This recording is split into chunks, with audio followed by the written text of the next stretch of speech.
श्री शिवाय नमस्तुभ्यम। हर हर महादेव। छत्तीसगढ़ राज्य के कोरबा में सावन के पावन महीने की पहली शिव महाप्राण कथा श्री श्रावण शिव महाप्राण कथा जुलाई से शुरू हुई थी, जो कि आज 18 जुलाई को पूर्ण हो गई है। आज के इस वीडियो में हम आपको संपूर्ण कथा का सार बताएंगे। आज गुरुजी ने जो जानकारियाँ दी हैं वो आपको इस वीडियो के माध्यम से प्राप्त होने वाली है। 19 जुलाई सावन शनिवार के दिन आप कौन सा उपाय करें, इसकी भी जानकारी आपको इस वीडियो के माध्यम से प्राप्त होने वाली है। किसी कारणवश यदि आपने आज की कथा नहीं सुन पाए हैं तो पूरी कथा का रास्ता तो आपको इस छोटे से वीडियो से प्राप्त होने वाला है। तो बढ़ते हैं आज की कथा की पहली जानकारी की ओर। आज के समय में गुरुजी ने कहा AI बहुत चल रहा है और किसी ने AI में एक प्रश्न पूछा AI से कि अगर आप इंसान होते तो आप कौन से धर्म अपनाते। तो AI ने जवाब दिया, मैं सनातन धर्म अपनाता। बढ़ते हैं आज की कथा की दूसरी जानकारी की ओर। गुरुजी ने कहा भगवान के रोम छिद्र से दूर्वा और तिल उत्पन्न हुए हैं, तो हमारे शरीर में इतने रोम छिद्र क्यों हैं? तो वायव्य संहिता में लिखा है, अगर आपके बोलने से, आपके कहने से, आपके देखने से कुछ अच्छा कर्म नहीं हो पा रहा है, पर अगर आप किसी तीर्थ से निकल कर जा रहे थे और आपका एक रोया उस तीर्थ में गिर जाता है, तो वो रोया भी आपकी जिंदगी को संवार देता है। बढ़ते हैं आज की कथा की तीसरी जानकारी की ओर। गुरुजी ने कहा आज के समय में व्यक्ति अपने कर्तव्य से मुख मोड़ लेता है और फिर बाद में भगवान को कोसता है कि भगवान ने मेरी ऐसी ही किस्मत लिखी है। अरे भाई, मेहनत करोगे तो सफलता मिलेगी, भगवान की भक्ति करोगे तो कभी कुछ गलत नहीं होगा आपके साथ, बिना कुछ किए आपको कुछ प्राप्त भी नहीं हो सकता। बढ़ते हैं आज की कथा की चौथी जानकारी की ओर। गुरुजी ने कहा व्यापार करोगे तो झूठ बोलना ही पड़ेगा। कई ऐसी परिस्थिति आ जाती हैं जिसमें झूठ बोल देते हो, पर सारे झूठ का प्रभाव समाप्त करने के लिए आपको एक झूठ और बोलना है। गुरुजी ने कहा गाय कसाई के घर कटने चली गई, आपको बोल देना है ये गाय मेरी है। 10 लोग किसी एकांत में खड़ी लड़की के बारे में गलत बात कर रहे हैं, तो बोल दो कि ये मेरी बेटी है। बढ़ते हैं आज की कथा की पांचवी जानकारी की ओर। हफ्ते में एक बार, महीने में एक बार भी अगर आपने भोलेनाथ के मंदिर में सफाई करने का नियम बना लिया है, तो महादेव भी आपके जीवन में आने वाली समस्याओं को दूर कर देते हैं।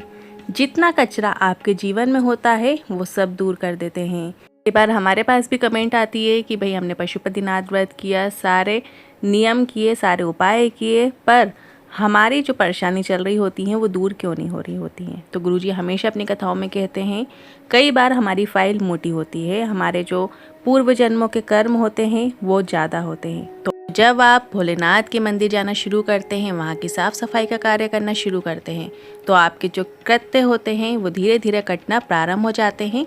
आपके जीवन की जो परेशानियाँ चल रही होती है, समस्याएँ चल रही होती हैं, वो समाप्त होने लगती हैं। तो एक बार यदि आपने सब कुछ कर लिया है, सारे आपने उपाय किए हैं, पर आपने अभी तक यदि भोलेनाथ के मंदिर में सेवा का कार्य नहीं किया है, तो वो एक बार आप करके ज़रूर देखिएगा, आपके कार्य बनने लगेंगे और जो आपकी समस्याएं हैं, परेशानियां हैं, वो दूर होने लगेंगी। बढ़ते हैं आज की कथा की छठवीं जानकारी की ओर। गुरुजी ने आज जो कथा सुनाई थी वो इन शॉर्ट आप सुन लीजिए। राजा अम्बरीश की पुत्री का नाम था श्रीमती। नारद जी ने श्रीमती से शादी करना चाही, तो उन्होंने भगवान विष्णु से कहा आप इतनी कृपा कर दो कि पर्वत मुनि का मुख बंदर का बना दो। गुरुजी ने कहा नारद मुनि जी कह सकते थे कि मैं श्रीमती से शादी करना चाहता हूँ, वो मुझे वरमाला पहना दें।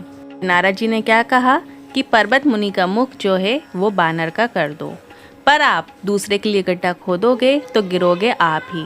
गुरुजी ने कहा पर्वत मुनि का जो मुख था तो वो बंदर का तो हो गया, पर पर्वत मुनि ने भगवान से मांगा कि नारद जी का मुख लंगूर का हो जाए, और नारद मुनि का जो मुख है वो लंगूर का हो गया, और भगवान की जो माया थी, मायापति थे, श्रीमती ने उन्हीं को माला पहना दी। बढ़ते हैं आज की कथा की सातवीं जानकारी की ओर। गुरुजी ने कहा ब्यूटी पार्लर जाने से ज़्यादा चेहरे में चमक भगवान की भक्ति करने से प्राप्त हो जाती है। बढ़ते हैं आज की कथा की आठवीं जानकारी की ओर।